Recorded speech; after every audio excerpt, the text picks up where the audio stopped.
So we continue to look at descriptive statistics using PSPP.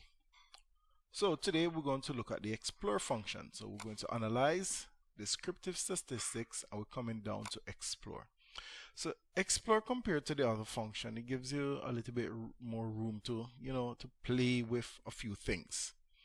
And if you want to look at things at the factor level and so on, it gives you that ability. And what do I mean? So for example, let us look at, let's say the dependent variable we want to look at is total course marks. And we want to see what the total course marks looks like according to the different faculties. So we'll put faculty on the factor list. And here where it's a label cases by, so when you get the output to, when you look at different values, it will tell you this was case 1, this was case 2, case 3. So, but say for example, we want to know what program level were these different values coming up at. Then we could label the cases by program level. So here, let's look at some other at the options. So the options it gives us the options for missing values. So for missing values, we want to exclude cases list-wise, exclude cases pair-wise, and so on, right? But for this, we'll just leave it as the default, exclude cases list-wise. And then we'll just click continue. There are different plots that you could perform on different statistics. Let's look at the statistics. So you could get descriptives. One of the benefits of this is that some descriptives that you could get that you might not get in the other function is like a 95% confidence interval for your mean, interquartile range, and trim mean, and so on. You could get those descriptives here in Explore, and it's important for you to remember that. So let's click descriptives. If we want to see some extreme values, like the values at the top 5 values or the top 5 lowest values. And if you want percentiles, that's another statistics that you could get in the explore function that you wouldn't really get in the others. So let's click percentiles and we're going to click continue. Under plots, you have different plots. So if you want box plots, you could get box plots and whatever level you want the box plots at. So if we want it at the factor level, so at the factor level, remember here we indicated faculty. So here if we click factor level, it will show us box plots for the different faculties.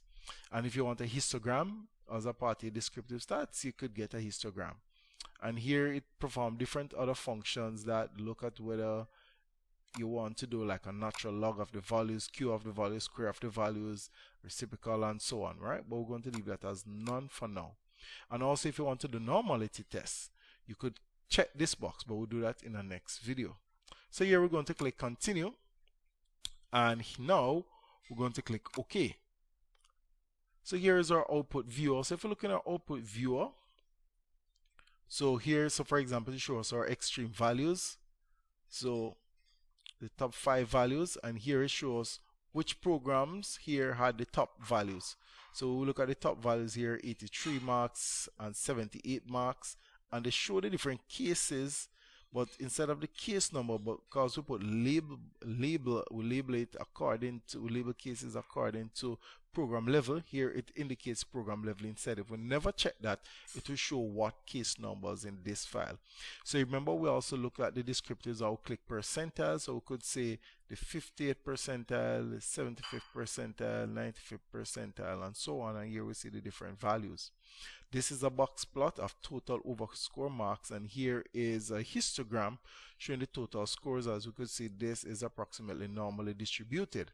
And as I mentioned before, that there are certain descriptors that you get in the explore function that you would get in the others. So for example, we have our 95% confidence interval for the mean. We have our 5% trim mean. That's when you remove the top 5% of values and the lower 5% of values, right? And you could compare that to your mean to see if the outliers were having any significant effect. You have our interquartile range, and you have other statistics displayed here that we'll discuss in another video, right? And here now it breaks down the extreme values by faculty, and then it shows the different programs with the top and the lowest values within each faculty. Right, and here they show the percentiles according to each faculty, and here we have a box plot chart showing the different faculties. And here we could see that health sciences their median value was the lowest compared to the others. So we have to work on the health sciences students. And here's showing histograms for the different factors as well. And then also the other detailed descriptive statistics like the 95% confidence interval, trim mean, and so on. It's showing that for each faculty within the faculty variable. And that is one of the benefits of using the explore function if you want to find these deeper statistics, or if you want a deeper interaction where you look at instead of looking at the overall variable here, but you look at the variable according to different factors and so on. You could do that in the explore feature. So if you want to explore, you use explore. So you could use that to remember.